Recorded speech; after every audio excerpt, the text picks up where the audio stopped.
you all are doing well. Students, today we are going to study a very simple topic, that is self-ionization of water.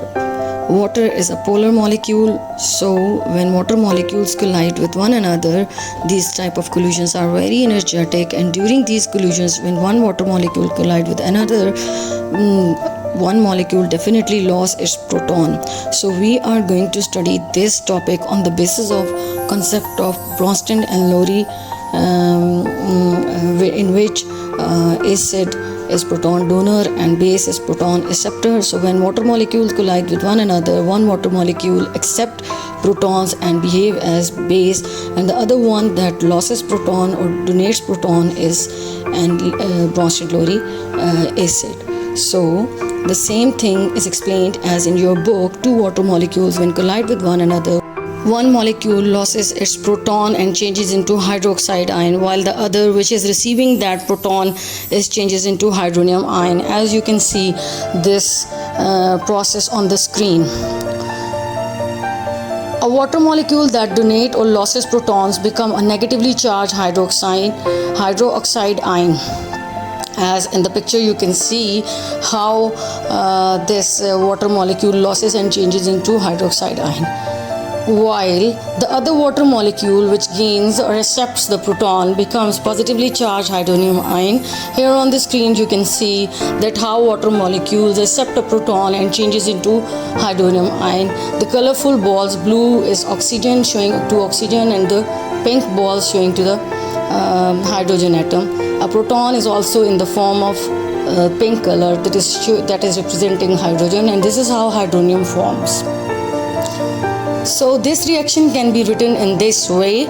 This is again for the two water molecules are colliding with one another, and one is changing into hydronium ion and the other one is changing into hydroxide ion.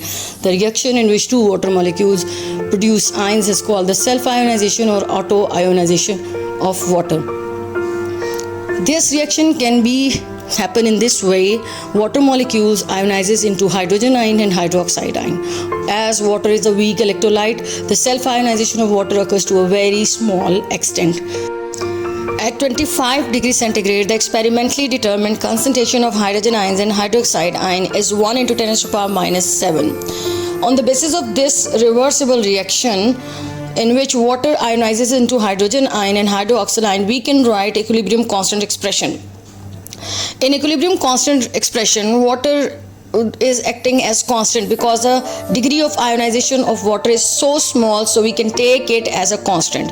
Kc is also a constant. When we multiply both these constants, they finally change and equal to another constant, that is Kw. So on screen you can see that Kw is equal to hydrogen ion concentration and hydroxyl ion concentration, and we know that at 25 degrees centigrade the concentration of hydrogen and hydroxyl ion is 1 × 10⁻⁷, and when we multiply both the concentrations of both ions, they finally equal to another constant value, that is 1 × 10⁻⁴. So Kw is equal to 1 × 10⁻⁻14 at 25 degrees centigrade.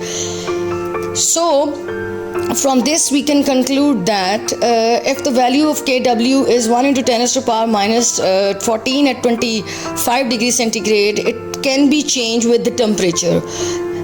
From this we can conclude that Kw is temperature dependent, and here as an example I provided few values for Kw at different temperatures, and you can see that by increasing temperature, the value of the Kw value of pure water decreases.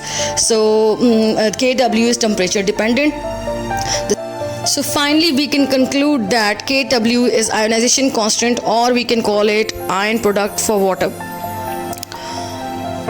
I hope you had developed understanding with this topic. It's very easy and simple. You just keep in mind Bronsted-Lowry concept, and on the basis of that concept you can easily understand this self-ionization or auto-ionization of water.